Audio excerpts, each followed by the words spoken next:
Hello, first graders. This is week 8, day 2.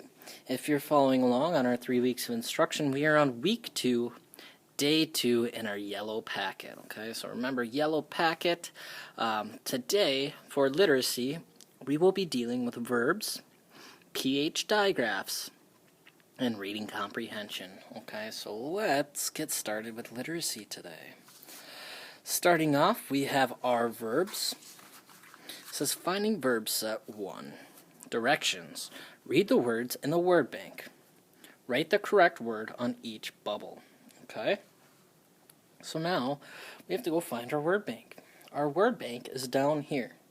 And what we need to do is out of these words, we need to figure out which one is a verb and which ones are not. So which words are verbs and which words are not. Now, there are some words that are going to try to trick you. Okay, so these are not all verbs.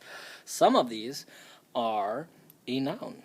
Okay, so just be careful as we're doing this. Now I'm going to read these words. This is sit, jump, lick, man, mug, run, cane, slip, kick, sing, boy, and bite. Okay? So remember, a verb is an action word. It's a word that is an action, something that you do or something that a noun does. So don't be fooled, okay? So it needs to be an action verb. Sit, jump, lick, man, mug, run, cane, slip, kick, sing, boy, bite. Alright? So if I were to look at this, I would just see, okay, sit, I know this is a verb, so I just go ahead and I pick any bubble, okay? Any bubble. We want to make sure our small letters touch that bottom line, go up to the midline, our dotted line, and our tall letters reach the top line, okay? So don't forget that. Let's try to be as neat as we can as we write. Let's improve our writing skills so that our second grade teachers are very impressed with us next year, okay? So sit, I would go cross that off, then I'd keep moving down. Now notice, not all of these are verbs. So for example, remember, boy. Boy is a person, place, or a thing. Boy is a noun. It is a person, okay? So boy is not a verb. It is a noun. So there are 4 bubbles down here that says not a verb. So I would go ahead and put boy in one of these bubbles, okay? Easy enough. I don't think you guys will have very much trouble doing this one. If you do, certainly just please reach out and let me know. But the biggest thing to remember is a verb is an action word, okay? So verb is an action word.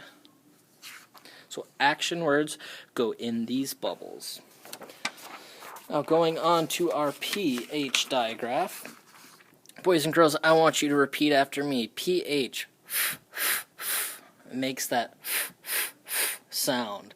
Now, some of us might be thinking, well, that's the sound that an F makes. Good connection, boys and girls. I know the English dictionary is a little bit weird sometimes, so we put these 2 words together and they make a completely different sound than you'd think. So a pH digraph makes that sound. It makes that same sound as an F, just like photo or elephant, okay? So you're just going to go ahead, trace it, and write it on your own. Then you come on down here to photo. You trace photo, trace elephant, okay? And that says read and trace the sentence. So it says I took a photo of an elephant. Alright, so I took a photo of an elephant. You'll trace that as well, and then you can draw a picture of yourself, maybe taking a picture of an elephant. Okay, pretty simple. I think you guys should be able to get this worksheet done in probably less than 5 minutes, so hopefully you can get out and enjoy the nice weather today. Okay, so our last sheet is our reading comprehension, and it is dealing with that pH digraph, okay? So pH digraph, this passage is taking over for our fluency passage. You don't need to record a video of you reading it, but I would like you to read it 3 times after I've read it, okay? So, directions, read the passage, and answer the questions. Alright, it says giant gopher, okay?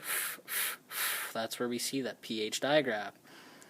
Stephen called his nephew on the phone. "Hi, Christopher. It's Uncle Stephen," he said. "I have a big gopher in my yard." Christopher went to Uncle Stephen's house. He saw the gopher. He took a photo. The gopher was the size of an elephant. It dove under the ground like a dolphin. "I can catch the phantom gopher," Christopher said. He did catch the gopher. Uncle Stephen was proud of his nephew. "I should give you a trophy," he said. Alright, so notice how many pH digraphs are in there. I know some of these words might be tough for you. They might be tricky, but that's okay, boys and girls, because when we challenge ourselves, that means we are learning. So if you challenge yourself and it's a little bit difficult for you, that's okay. That's what I like to hear, because it just means you're working a little bit harder, and it means that you are making progress, okay? If everything was easy, it wouldn't be worth doing at all. Alright, so giant gopher, go ahead, pause the video, read it 3 times yourself. Alright, thank you for pausing the video and reading that 3 times. Now we have to answer questions about the gopher. Okay, so for the first one, it says red, so remember we're going to go back and highlight it, annotate our text where our text evidence is. In red it says, what is in Uncle Stephen's yard? So what's in Uncle Stephen's yard? I want you to go back, highlight that in the passage, so that's our text evidence, and then we would write something like this: blank is in Uncle Stephen's yard, period. Okay, blank, we want to answer with a full sentence. Blank, so you'd answer what you think it is in Uncle Stephen's yard, period.